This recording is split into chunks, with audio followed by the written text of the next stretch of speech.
तो फाइनाली आपंकर OJEE 2025 result और आपंकर रैंक कार्ड डिक्लेयर हो सारी तो ताकू आप चेक करवा कि डाउनलोड करने आप प्रथम गूगल को जी गूगल सर्च करदे ओजेई डबल तो ओजेई ऑफिशियल वेबसाइट आसो तो सेठी आप क्लिक करदे सेठी क्लिक करदेला आप सामना को ये किसी पेज आसो देखिपे तो ये किसी पेज आसो तो ये आप स्क्रॉल करदे स्क्रॉल कलापर ये देखिए लिखाई results of OJEE 2025 published candidates are advised to download rank card from the link below तो तले जो लिंक अच्छी स्क्रॉल करदेव टिके स्क्रॉल करियो एठी स्क्रॉल करियो एठी तो लिखा है download the rank card view मोर लिखा है तो से डाउनलोड द रैंक कार्ड तो सेठी क्लिक कर दो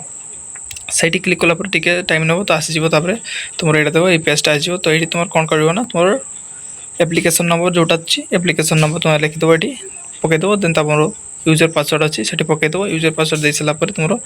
ये तुम जो अच्छी कैप्चाटा से कैप्चाटा फिल करके लॉगिन करदेव लॉगिन करला तुम सामना को तुम रैंक कार्ड शो हो तुम से डाउनलोड कर स्क्रीनशॉट मारिपर ओके तो ये प्रोसेस करके तुम तुम रैंक कार्ड डाउनलोड कर और केते रैंक रोचे निहाती कमेंट करिवो।